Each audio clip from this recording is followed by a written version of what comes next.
Matag higayon nga mahubog si boss. Iya kong kamangon. Yummy! Kay ba akong mali? Pero ang kunon ko nga di na ako kapugngan nga akong kaugalingon. Nga panganduyon po ning mga butanga nga nahitabo sa ako Wow! 26 anyos ko DJ Sam ug tawgan na lang ko sa pangalang Eliza. Sekretarya ko sa akong boss nga tag-iya sa usa ka buy and sell. Mga sakyanan na DJ Sam. 47 anyos na si Sir Rafi.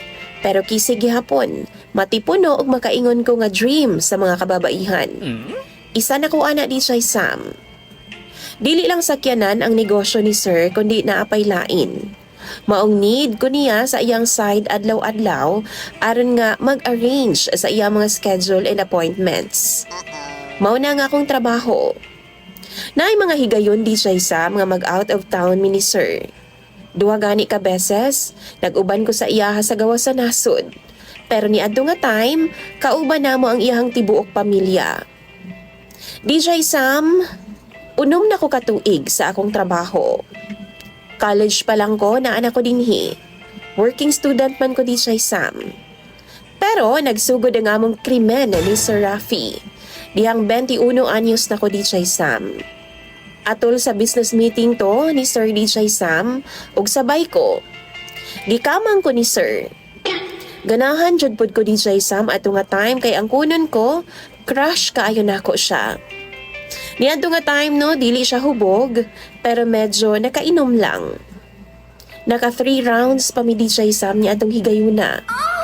Pero pagkaugma no, murag wa ra lagi sa iyaha ay. Suguon gihapon ko niya sama sa normal nga trabahante.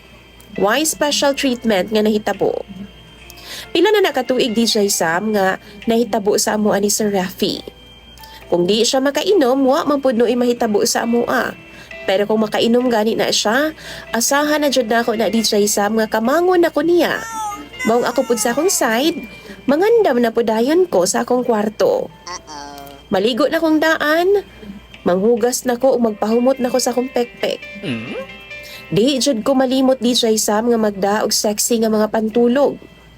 Suoto na ko na kung maka-feel ko DJ Sam nga sudlo na ko ni Sir og mahitabo na ang maayuhon.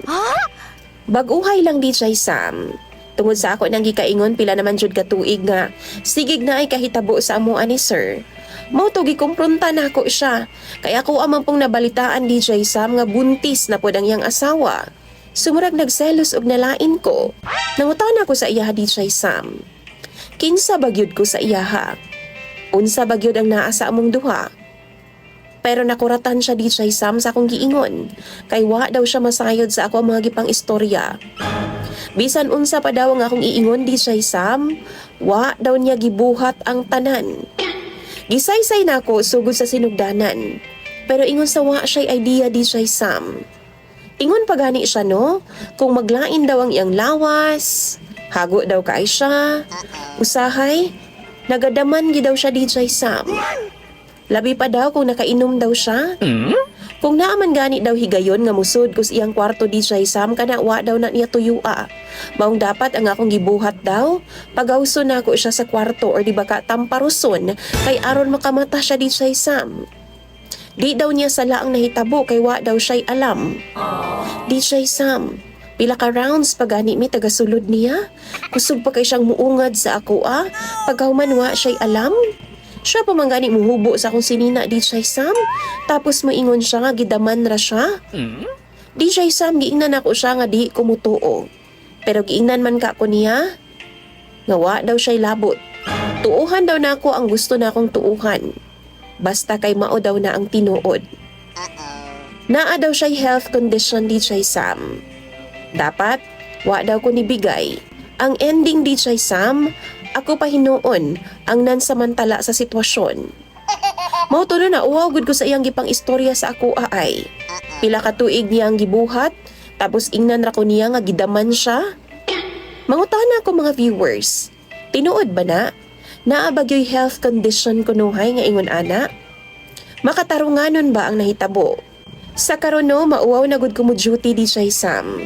Tungod sa iyang gipang storya. Baba na kayo ang pagtanaw na ako sa akong sarili. Easy girl kay ko sa kong paminaw. Maunang mangayo kog tambag sa inyuha mga viewers. Kanimo di siya Sam. Kung unsa bay buhato na ako sa akong sitwasyon karon. Nauwaw ko pag-ayo. Pero need sab na ako ang trabaho para sa akong pamilya. Kay in fairness sa sweldo di siya Sam, dako-dako pud baya siya. Mangayo ko sa inyong mga tambag. Basahon ko na tanan sa comment section. Imong sender o follower di siya Sam. Eliza.